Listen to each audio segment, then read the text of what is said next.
Allah menciptakan semua alam termasuk manusia, hewan, dan tumbuhan. Semua itu diciptakan oleh Allah untuk manusia. Allah memperingatkan kepada manusia bahwa ada sebagian hewan dan tumbuhan yang tidak boleh dimakan.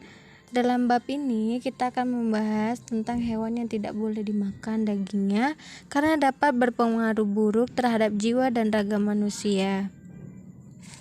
Nah, kita langsung ke pengertiannya saja ya. Pengertian binatang halal.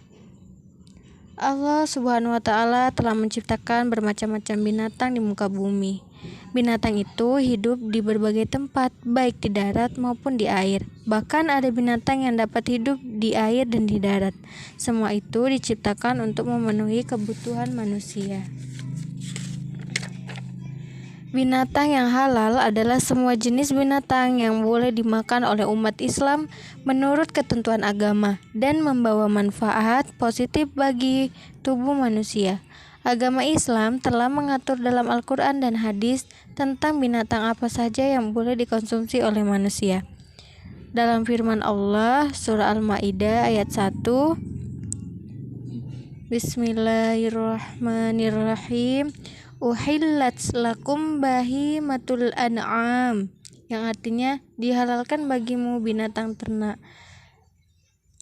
Juga disebutkan di surah Al-Maidah ayat 96, Uhillal lakum saydul bahri wa ta'amuhu mata'an lakum walis sayyarah, yang artinya dihalalkan bagimu binatang buruan laut dan makanan yang berasal dari laut sebagian makanan yang lezat bagimu dan bagi orang-orang yang dalam perjalanan.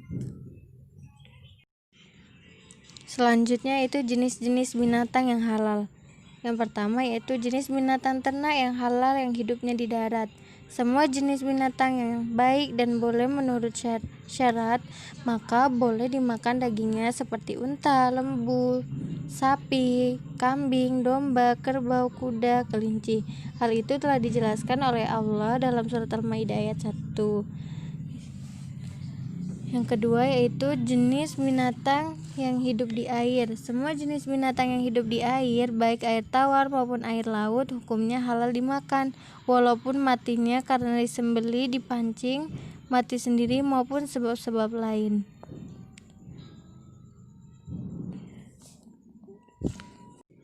Dalam firman Allah di surah Al-Maidah ayat 96, dapat disimpulkan bahwa semua binatang yang hidup di air tawar ataupun air laut hukumnya halal untuk dimakan, seperti cumi-cumi, singa laut, anjing laut, hiu, paus, dan lain-lain. Adapun binatang yang hidup di dua tempat hukumnya haram dimakan, seperti buaya dan katak. Yang ketiga yaitu binatang unggas. Unggas yang halal dimakan antara lain ayam, angsa, bebek, puyuh, burung merpati, terkukur, dan lain-lainnya.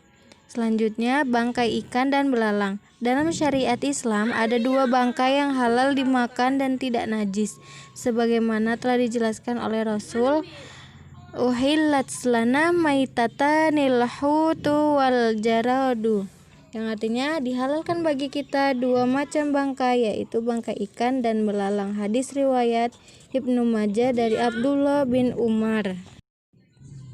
Yang ketiga yaitu membiasakan mengonsumsi binatang yang halal. Bagi seorang muslim, makanan bukan sekedar pengisi perut dan penyehat badan saja, sehingga diusahakan harus sehat dan bergizi. Tetapi di samping itu juga harus halal, baik halal pada zat makanan itu sendiri, yaitu tidak termasuk makanan yang diharamkan oleh Allah, dan halal pada cara mendapatkannya. Di dalam Al-Quran, Allah memerintahkan seluruh hambanya agar mereka makan makanan yang baik lagi halal.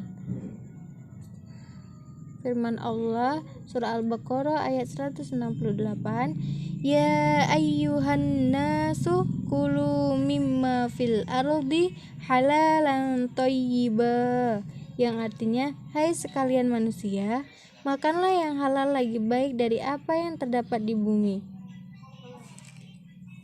Firman Allah di surah Al-Baqarah ayat 172, Ya ayyuhalladzina amanu kulu min min thayyibati ma razaqnakum, yang artinya, hai orang-orang yang beriman, makanlah yang baik dari yang telah kami rizkikan kepadamu.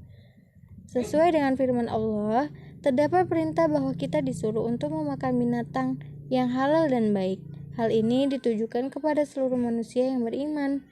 Mereka diperintahkan memakan binatang yang halal dari bumi, binatang yang halal dan baik di muka bumi.